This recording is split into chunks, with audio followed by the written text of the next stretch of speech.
தமிழகம் எங்கும் Max Gold cash for your gold. Max Gold நீங்க தங்க மட்டும் இல்லைங்க, பிளாட்டினம், டைமண்ட், சில்வர், ரூபினி எதை வேணாலும் விற்கலாம். உங்களுக்கான பணம் ரொக்கமா கையிலயோ இல்லைன்னா பேங்க் அக்கௌண்ட்லயோ உடனடியாக செலுத்திடுவாங்க. மார்க்கெட் மதிப்பை விட 100 ரூபாய் ஒரு கிராமுக்கு உங்களுக்கு கூடுதலாக கிடைக்கும். தமிழ்நாடு முழுக்க டோர் ஸ்டெப் சர்வீஸும் இவங்க ப்ரொவைட் பண்றாங்க. உங்களுக்கு கோல்ட விற்கணும்னு அதுக்கு ஒரே ஒரு பெஸ்ட் பிளேஸ் மேக்ஸ் கோல்டு தான். கால் 04445454545. வணக்கம். Big Topic with Karthik Mayakumar. ஒரு பக்கம் ஈரான் அமெரிக்கா இஷ்யூவை எப்படியாச்சும் சால்வ் பண்ணணும்னு சொல்லிட்டு அதுக்கு நாள் குறிச்சிட்டு இருக்காங்க. இன்னொரு பக்கம் ஒருவேளை போர் ஆரம்பிச்சிட்டா அப்போ நம்ம என்னென்ன பண்ணலாம் அப்படின்னு வியூகம் வேற ஒரு பக்கம் அமைச்சிக்கிட்டு இருக்காங்க. இந்த லட்சணத்துல தான் இந்த விவகாரம் இப்போ பெருசாக போயிட்டு இருக்கு. இதை பற்றி தான் முழுக்க பார்க்க போகிற நிகழ்ச்சிக்குள்ள போகலாம்.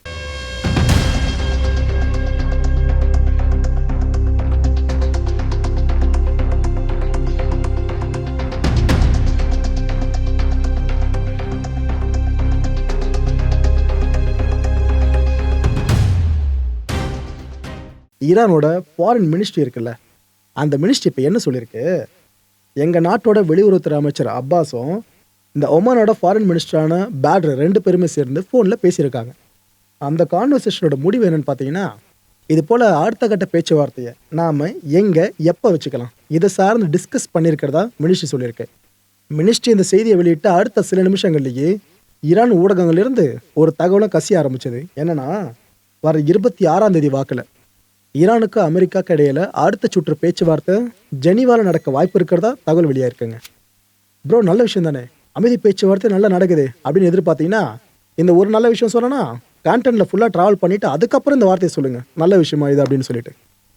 என்ன நடந்துட்டு இருக்கு, இந்த அப்பாஸ் இருக்கார்ல ஈரானோட ஃபாரின் மினிஸ்டர், அவர் என்ன சொல்றாப்புல, சரண்டரா நாங்களா, இதோ ட்ரம்ப் சும்மா ஈரானில் இருக்கிறவங்க சரணடி சொல்லிட்டு இருக்காரு, நாங்களா ஒரு காலம் சரணடைய மாட்டோம், இந்த அழுத்தம் கொடுக்குற வேலையில் எங்ககிட்ட வச்சுக்காதீங்கன்னு அப்பாஸ் ஒரு பக்கம் முறைச்சிக்கிட்டு இருக்காரு.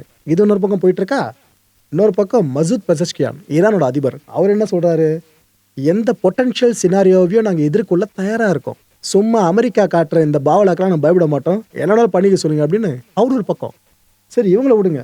இந்த பேச்சுவார்த்தையோட பில்லரே பார்த்தீங்கன்னா ஸ்டீவ் விட்காஃப் தான் அமெரிக்கா சைடில். அவர் என்ன சொல்லியிருக்காரு, எங்கள் தலைவர் ட்ரம்ப்புக்கு ஒரே கியூரியஸாக இருக்குங்க.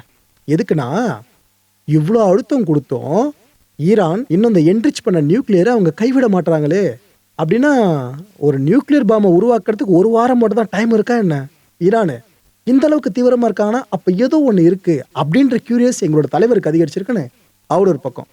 அமெரிக்கா எந்த ஒரு நாடு சார்ந்து உள்ளே போகுந்தாலும் என்ன சொல்லுவாங்க, உலகை அடிக்கிற ஆயுதத்தை உருவாக்குறாங்க அது இதுன்னு சொல்லிட்டு உள்ளே போடுவாங்க.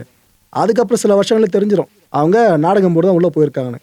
ஈரான் சார்ந்தோ அமெரிக்கா அதே ட்ரீட்மெண்ட் தான் இப்போ முன் வச்சுட்டு இருக்குன்றது விட்காஃபோட இந்த ஸ்டேட்மெண்ட்டில் தெளிவாக தெரியுது. சரி, ரைட்டு.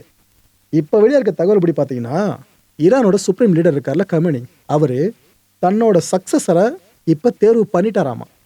அதாவது ஒருவேளை நாளைக்கு பிரச்சனை பெருசாக வெடிச்சு கமெனியை அமெரிக்கா குறி வைக்குதுன்னு வைங்க, அவரை கடத்துறாங்களோ இல்லைன்னா கொலை பண்ணுறாங்களோ ஏதோ ஒன்று பண்ணுறாங்க அப்படின்னா அதுக்கப்புறம் ஈரான் நில குலைஞ்சு போயிடக்கூடாது, இந்த இஸ்லாமிக்ன்ற விஷயம் ரெவல்யூஷன்ற விஷயம் எனக்கு அப்புறமா இருக்கணும்னு சொல்லிட்டு அவரோட தீவிரமான விசுவாசி ஒருத்தரை சுப்ரீம் லீடர் இப்போதைக்கு சக்சஸராக அனௌன்ஸ் பண்ணியிருக்கிறதா தகவல் மட்டும் வெளியாக இருக்குது. இன்னும் அதை அவங்க பப்ளிஷஸ் பண்ணலங்க. இந்த ஈரான் ஊடகம் தரப்புலேருந்து வெளியாகிற சில செய்திகள் இருக்குல்ல, அதை பேஸ் பண்ணி தான் இந்த செய்தி வெளியே வந்திருக்கு. ஸோ ஈரான் வாருக்கு ப்ரிப்பேர் ஆகிட்டு இருக்குன்றது இங்கே லிட்ரலாக தெரியுது. ஒருவேளை பேச்சுவார்த்தை தோல்வியில் முடிவடைஞ்சா அடி அமெரிக்கா அடிக்குதோ இல்லையோ, ஈரான் அடித்தாலும் ப்ரீ எம்டி ஸ்ட்ரைக்னு சொல்லிட்டு ஆச்சரியப்படுத்திக்கல. IRGCயோட கிட்டத்தட்ட 1,90,000 ஸ்ட்ராங் அயன் வாரியர்ஸ் ரெடியாக இருக்காங்களாம். இவங்களை பற்றி சொல்லணும்னா, ஈரானில் எவ்வளவோ படையினர் இருந்தாலும் இவங்க கிட்டத்தட்ட இருக்கிற எலிட்னு சொல்லுவாங்க அங்கே. அது மாதிரி 1,90,000 பேரை ரெடி பண்ணி அவங்க வச்சுருக்காங்களாம். அமெரிக்கா நாளை பண்ணி ஏதாவது அத்துமீறுதுன்னா நாம் உடனே அடிக்கணும் அப்படின்னு சொல்லிட்டு. இன்னொரு பக்கம் ஒரு சைலண்ட் கவுண்ட் டவுனும் ஸ்டார்ட் ஆகிருக்குங்க. இந்த வாரை பேஸ் பண்ணி வார் வந்துடக்கூடாது, ஆனால் இவங்க 2 பேரும் மோதிக்கிறத பார்த்தா அப்படி தான் தெரியுது. கிட்டத்தட்ட 60க்கும் மேற்பட்ட அமெரிக்க போர் விமானங்கள் ஜோர்டானில் நிலைநிறுத்தப்பட்டிருக்கு. சேட்டலைட் இமேஜஸ் மூலமாக அதுவும் கன்ஃபார்ம் ஆயிருக்கு இப்போ. ஸோ நாளை பின்ன ஈரானை அமெரிக்கா அடிக்கணும் அப்படின்னா ஜோர்டானை தளமாக கொண்டு தான் அடிக்கும் போல இருக்கு. ஏற்கனவே ஈரான் வான் பண்ணியிருக்கு, எங்களை அடிக்க உங்கள் நாட்டோட வான்பரப்பையோ கடல் பரப்பையோ நிலப்பரப்பையோ யாராவது கொடுத்தீங்கன்னா அமெரிக்காவை விட பெரிய எதிரி நீங்கள் தான் எங்களுக்கு, நாங்கள் பார்த்துட்டு சும்மா இருக்க மாட்டோம் ஏற்கனவே ஈரான் சொல்லிடுச்சு. ஆனால் அமெரிக்காவோட 60க்கும் மேற்பட்ட இந்த ஃபைட்டர் ஜெட்ஸ்லாம் ஜோர்டானில் நிலை கொண்டிருக்குன்னா ஜோர்டனுக்கு பயம் இருக்காதான்னு தெரியல, இல்லைன்னா அமெரிக்கா இருக்க தைரியத்தில் ஜோர்டன் இருக்கா என்னவோ தெரியல. ட்ரம்ப் வேறு பெண்ணதரமா சொல்லியிருக்காரு, நான் கன்சிடர் பண்ணுறேன் அப்படின்னு இருக்காரு. எதுக்கு, ரிப்போர்ட்டர் கேட்குறாங்க, ஏங்க இந்த பேச்சுவார்த்தை சரியாக முடியலனாக்கா ஈரான் மேலே போர் தொடுத்துருவீங்களா அப்படின்னு. அதுக்கு தான் ட்ரம்ப் சொல்கிறாரு, அதை பற்றி கன்சிடர் பண்ணிட்டு இருக்கேங்க அப்படின்றாரு. நோன் வாயில வரல, கன்சிடர் பண்ணுறேன்றாப்புல. ஸோ பேட் திங்ஸ் மேபி ஹேப்பன்ற வார்த்தைகளையும் ட்ரம்ப் பயன்படுத்தி இருக்கிறத வச்சு பார்த்து தெளிவாக ஒரு விஷயம் புரியுது. பேச்சுவார்த்தை நினச்சா மாதிரி நடக்கலை. அது எப்போ வேணாலும் டவுன்ஃபால் நோக்கி போகலாம். போகிற நம்ம ஜென்ரேஷன் பார்க்கலாம் போல இருக்குது. மெடிட்ரேனியன் சி இப்போது இந்த கடல் பரப்பு உச்சக்கட்ட பேனிக்கில் இருக்குது. இந்த USS ஜெரால்ட் ஆர் ஃபோர்ட் இருக்குல்ல, இந்த உலகத்தில் இருக்கிற போர்க்கப்பல்களே ரொம்ப ரொம்ப பெருசு, ரொம்ப சக்தி வாய்ந்தது. இந்த போர்க்கப்பல் ஒரு வழியாக ஸ்ட்ரைட் ஆஃப் கில்பிரால்டர் இருக்குது பாருங்கள், அந்த பகுதி வழியாக வந்தாச்சு, ரீச் பண்ணியாச்சு. அதை தாண்டி இப்போ போகிற பயணத்தை ஆரம்பிச்சாச்சு. இந்த ஸ்ட்ரைட் ஆஃப் ஹார்மோஸ் இருக்குல்ல, ஈரான் கட்டுப்படுத்துகிற அந்த குறிப்பிட்ட பகுதி, அதுக்கும் இந்த ஸ்ட்ரைட் ஆஃப் கில்பிரால்டருக்கும் பார்த்தீங்கன்னா இடைப்பட்ட டிஸ்டன்ஸ் 6062 கிலோமீட்டர்ஸ் ஒன்லி. ஸோ இன்னும் சில நாட்களில் இந்த கப்பலும் போய் சேருதுன்ற பட்சத்தில் ஏற்கனவே USS ஏப்ரஹாம் லிங்கன் அங்கே ரெடியாக இருக்கா, அந்த ஸ்ட்ரைக்கிங் குரூப்பு, அது கூட இதுவும் சேரும். எவ்வளோ பெரிய மிதக்கும் படையை அமெரிக்கா குவிச்சுக்கிட்டு இருக்கல ஈரானுக்கு எதிராக. நீங்கள் மட்டும்தான் பேச்சுவார்த்தைக்கு இப்படிலாம் அழுத்தம் கொடுப்பீங்களா, இந்த போர்க்கப்பல்லாம் அனுப்பி நாங்களும் அழுத்தம் கொடுப்போன்ற மாதிரி ஈரான் ஒரு வேலையை பண்ணியிருக்கு. இந்த ஸ்ட்ரைட் ஆஃப் ஹார்மோஸ் இருக்குல்ல, இந்த பகுதியில் ஒரு ட்ரில்லை கண்டக்ட் பண்ணியிருக்கு ஈரான். ஒரு புதிய நேவல் ஏர் டிஃபென்ஸ் மிசைலை அவங்க லான்ச் பண்ணியிருக்காங்க. எதிரிகளை நோக்கி கிடையாது, ஒரு ட்ரில் ஒன்று கண்டக்ட் பண்ணுறப்ப சும்மா டெஸ்டிங் பண்ணுற மாதிரி அதை லான்ச் பண்ணியிருக்காங்க. ஸோ இதன் மூலமாக ஈரானோட இந்த நேவல் சார்ந்த ப்ரொடெக்ஷன் இருக்குல்ல, அது 150 கிலோமீட்டர்ஸ் வரைக்கும் எக்ஸ்பாண்ட் பண்ணப்பட்டிருக்கு இந்த ட்ரில் மூலமாக.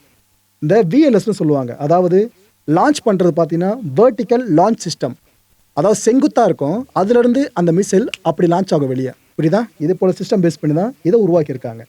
360 டிகிரி கவரேஜுங்க. இந்த காட்சி நீங்களே பாருங்கள்.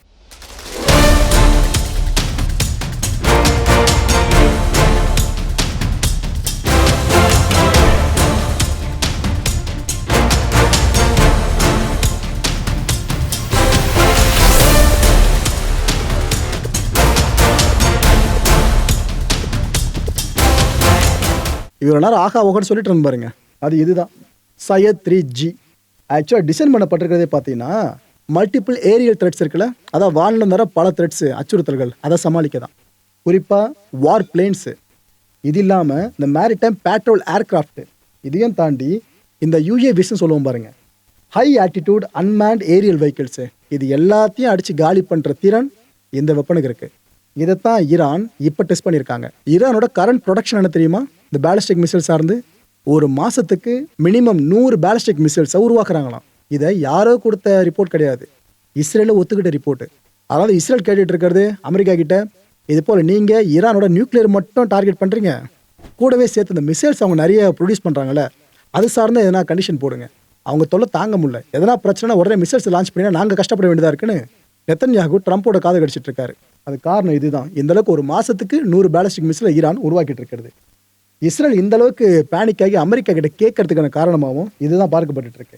எதுக்காகனா, என்னதான் இஸ்ரேல் கிட்ட இந்த ஆரோ 3, டேவிட் ஸ்லிங்கு, அயன் டோம், தாட், பேட்ரியாட்னு இவ்வளோ ஏர் டிஃபென்ஸ் சிஸ்டம்ஸ் இருந்தாலும், மல்டி லேயர் சார்ந்து இவ்வளோ ப்ரொடெக்ஷன் இருந்தாலும், இஸ்ரேலுக்கு நல்லா தெரியும் ஒரே டைமில் ஈரான் நிறைய ஏவுகணைகளை லான்ச் பண்ணிச்சுனாக்கா நாம் அதெல்லாம் தடுக்க முடியாதுன்னு. அதுக்காக இன்னும் அமெரிக்காவுக்கான தன்னோட அழுத்தத்தை இஸ்ரேல் அதிகமாக கொடுத்துக்கிட்டு இருக்கு. பேசுங்க பேசுங்க பேசுங்கன்னு. ஈரானோட நட்பு நாடா ஆப்கானிஸ்தானை பார்க்கலாமா, அமெரிக்காவோட நட்பு நாடா பாகிஸ்தானை பார்க்கலாமா? ரைட்டு. பாகிஸ்தான் இப்போ என்ன பண்ணியிருக்கு, ஆப்கானை டார்கெட் பண்ணி அடிச்சிருக்காங்க. இப்போ ஏர் ஸ்ட்ரைக் பண்ணியிருக்கு பாகிஸ்தான். இருக்கிற பிரச்சனை பெருசாக மாற்றி விட்ருக்கு. கேட்டால் என்ன நம்ம காரணம் சொல்கிறாங்க, இல்லை ஆப்கானிஸ்தான் பாகிஸ்தான் பார்டரில் இருக்கிற ஒரு 7 பகுதிகள், அங்கே தான் பயங்கரவாதிகள் பதுங்கி இருக்காங்கன்னு செய்தி கிடச்சிது. அதெல்லாம் நாங்கள் அடித்தோம், என்ன தப்பு? அந்த பயங்கரவாதிகளை விட்டாக்க எங்கள் நாட்டை அழிச்சிருவாங்க. பயங்கரவாதிகளை அழிப்பதில் உலகத்தின் முன்னோடியாக பாகிஸ்தான் திகழுது அப்படின்ட்டு பாகிஸ்தான் அரசு வெக்கமேடாமல் சொல்லிக்கிட்டு இருக்கு. யார் கூட ஸ்டேட்மெண்ட் பார்த்தீங்களா? ஸோ இதன் மூலமாக நம்ம ஒரு விஷயம் தெளிவாக புரிஞ்சிக்க முடியுதுல, அமெரிக்கா ப்ராக்சி வாரை பாகிஸ்தான் வச்சு ஆரம்பிச்சிட்டாங்களோ அப்படின்னு சொல்லிட்டு. ஏன்னா ஆப்கான் அடித்தா ஈரானுக்கு வலிக்கும்னு அமெரிக்காவுக்கு நல்லாவே தெரியும். ட்ரம்ப்போட தலையை கொண்டு வந்தால் உங்களுக்கு இவ்வளோ கோடி அவ்வளோ கோடின்னு ட்ரம்ப்போட ஃபர்ஸ்ட் டென்யூர் அப்போ ஈரானில் இருக்க பெரிய பெரிய தலைகள் அனௌன்ஸ்மெண்ட் விட்டதை பார்த்துருந்தோம். இப்போ அதிபர் தேர்தலுக்கு முன்னாடியே பார்த்தீங்கன்னா ட்ரம்ப்போட உடம்பை தொலைக்க வேண்டிய தோட்டா, அவரோட தலையை தொலைக்கிறதுக்கு பதிலாக அவரோட காது வரைக்கும் பட்டு போச்சு. அதையும் பார்த்தோம், நூலில் உயிர் தப்பியிருந்தாப்புல. இப்போ என்ன தெரியுமா நடந்திருக்கு, அமெரிக்காவோட ஃப்ளோரிடாவில் இருக்க மேரிலாகோ அப்படின்ற ஒரு பேலஸுங்க, ட்ரம்ப்போட பெரிய பங்களா, அரண்மனைன்னு சொல்லலாம், ஒரு தனி சொர்க்கம் அது. அங்கே ஒரு நபர் உள்ளே புகுந்திருக்காப்புல, அன்ஆத்தரைஸ்டு என்ட்ரி. சுட்டு கொண்டாங்க. சீக்ரெட் சர்வீஸ் இருக்காங்களே, அவங்க சுட்டு கொண்டாங்க. சுட்டு கொண்டதுக்கப்புறம் சீக்ரெட் சர்வீஸ் என்ன சொல்லியிருக்காங்க, அவர் கையில் ஷார்ட் கன் ஒன்று இருந்துச்சு, அது கூடவே ஃபியூயல் கேன் இருக்குல்ல, அதையும் கொண்டு வந்தாப்புல, நல்லா சுட்டு கொண்டோம் அப்படின்னு அவங்க சொல்லியிருக்காங்க. இவங்களை வரைபடம் தெரியுதா? ஆக்சுவலாக என்னென்னா, நார்த் கேட் இருக்குது பார்த்தீங்களா, இந்த பகுதி வழியாக கெஸ்ட்டுலாம் வெளியேறும்போது அந்த குறிப்பிட்ட நபர் உள்ளே நுழைஞ்சிருக்காப்புல அந்த நார்த் கேட்லேருந்து. அதுக்கப்புறம் தான் உள்ள ஒரு இன்ஃபில்ட்ரேட் ஆகும்போது கரெக்டாக அந்த சீக்ரெட் சர்வீஸ் அவர் கதையை முடிச்சிட்டு இருக்காங்க. ஆக்சுவலாக அந்த பர்சனோட பேர் பார்த்தீங்கன்னா ஆஸ்டின் டி மார்டின் அப்படின்றாங்க. 21 வயசு தாங்க. நார்த் கேரோலினா இருக்குல்ல, அந்த பகுதியை பூர்வீகமாக கொண்டவர். இந்த மனுஷன் எதுக்காக உள்ளே வந்திருக்கணும்? இதுதான் இப்போ எல்லாருக்கும் எழுந்திருக்க பெரிய கேள்வியாக இருக்குது. ஈரானுக்கும் இவருக்கும் தொடர்பு இருக்குன்ற மாதிரி யாரும் இன்னும் ப்ரூவ் பண்ணல. ஆனால் இன்வெஸ்டிகேஷன் மட்டும் இப்போ பெருசாக போய்கிட்டு இருக்கு. என்ன மோட்டிவ்ன்றது தெரிஞ்சாதான் நாம் ஒரு முடிவுக்கே வர முடியும். ஏன்னா ஈரான் ஏற்கனவே சொல்லிக்கிட்டு இருக்கு. ஏற்கனவே விடுங்க, ரீசெண்டாக ஈரானோட எம்பி ஒருத்தர் கிளைம் பண்ணியிருந்தார், இந்த ட்ரம்ப்போட இந்த பேலஸ் இருக்குல்ல, அங்கே வச்சு உயிர் போனால் ஆச்சரியப்படுறதுக்கு இல்லைன்ற மாதிரிலாம் வார்த்தைகளை விட்டுருந்தாப்புல. அதுக்கு அடுத்து சில நாட்களில் இந்த விஷயம் நடந்திருக்கு. ஈரான் சொல்லி நடந்த விஷயமா, இல்லைனா ஈரானில் இருக்க ஒருத்தர் வாயிலேருந்து வார்த்தை வந்துருச்சு, இதை வச்சு நம்ம இங்கே ஒரு சித்தரிச்சிடும் அப்படின்னு உள்ளுக்குள்ளே இருக்கும் பிளான் பண்ணதா? கடவுளை தான் தெரியும் இது. ஸோ இப்போ இன்வெஸ்டிகேஷன் ஆரம்பிச்சிருக்காங்க, முடியட்டும். அதுக்கப்புறம் மோட்டிவ் என்னன்றது தெரிஞ்சிடும். ப்ரோ எல்லாம் ஓகே, அந்த டைமில் ட்ரம்ப் அங்கே இருந்தாரான்னு கேட்டிங்கன்னா இல்லைங்க, சம்பவம் நடக்கிறப்ப ட்ரம்ப் அங்கே இல்லை. ஆனால் இருக்கிறதுக்கான பிளானை மட்டும் முதல்ல போட்டிருந்தாப்புல. ஆனால் கடைசியில் மாற்றிட்டு இருக்காங்க அதை. ஓகே, இந்த கான்டென்ட்டை பொறுத்தவரைக்கும் நாமெல்லாம் சிந்திக்க வேண்டியது ஒரே ஒரு விஷயம் தான். அமைதியை விரும்பாமல் உண்மையிலேயே முரண்டு பிடிச்சிட்டு இருக்கிறது யார்? அமெரிக்காவா, ஈரானா? அடுத்த நிகழ்ச்சி சந்திக்கலாம். நன்றி, வணக்கம். தமிழகம் எங்கும் Max Gold, cash for your gold. Max Gold நீங்க தங்க மட்டும் இல்லைங்க, பிளாட்டினம், டைமண்ட், சில்வர், ரூபினி எதை வேணாலும் விற்கலாம். உங்களுக்கான பணம் ரொக்கமா கையிலயோ இல்லைன்னா பேங்க் அக்கௌண்ட்லயோ உடனடியாக செலுத்திடுவாங்க. மார்க்கெட் மதிப்பை விட 100 ரூபாய் ஒரு கிராமுக்கு உங்களுக்கு கூடுதலாக கிடைக்கும். தமிழ்நாடு முழுக்க டோர் ஸ்டெப் சர்வீஸும் இவங்க ப்ரொவைட் பண்றாங்க. உங்களுக்கு கோல்டை விற்கணும்னு அதுக்கு ஒரே ஒரு பெஸ்ட் பிளேஸ் மேக்ஸ் கோல்டு தான். கால் 04445454545. என் அன்பார்ந்த மாயம் ஸ்டுடியோஸ் நேயர்களே, மாயம் பக்தின்னு ஆன்மீகத்துக்காக பிரத்யேகமாக ஒரு சேனலை கொண்டு வந்திருக்கோம். மறக்காம சப்ஸ்கிரைப் பண்ணி அந்த சேனலுக்கு உங்களோட ஆதரவை மனப்பூர்வமாக தெரிவிங்க. வணக்கம் மாயம் ஸ்டுடியோஸ் நண்பர்களே. மாயம் ட்ரெண்ட்ஸ் அப்படின்ற ஒரு புதிய ஃபேஸ்புக் பேஜை ஓப்பன் பண்ணியிருக்கோம். நீங்கள் யூடியூப்பில் பார்த்துட்டு இருக்கீங்களா நம்மளோட கான்டென்ட்ஸ்லாம், இதெல்லாம் விட ஒரு படி மேலே ரொம்ப கிறிஸ்பாகவும் ரொம்ப சூப்பராகவும் நிறைய கான்டென்ட்ஸ் உங்களுக்கு இந்த பேஜில் காத்துட்ருக்குங்க. ஸோ உடனடியாக ஃபேஸ்புக் பிளாட்ஃபார்ம் போங்க, மாயம் ட்ரெண்ட்ஸ்னு டைப் பண்ணி சர்ச் பண்ணி நம்ம பேஜை ஃபாலோ பண்ணுங்கள். அப்படியே நம்ம சேனலையும் நீங்கள் சப்ஸ்கிரைப் பண்ணிட்டீங்க அப்படின்னா இன்னும் நிறைய புது கான்டென்ட்ஸை உங்களுக்காக ப்ரொடியூஸ் பண்ணி கொடுத்துக்கிட்டே இருப்பாங்க. நீங்கள் பண்ணுற ஒவ்வொரு சப்ஸ்கிரிப்ஷனும் எங்களுக்கு பெரிய மோட்டிவேஷனாக அமையும்.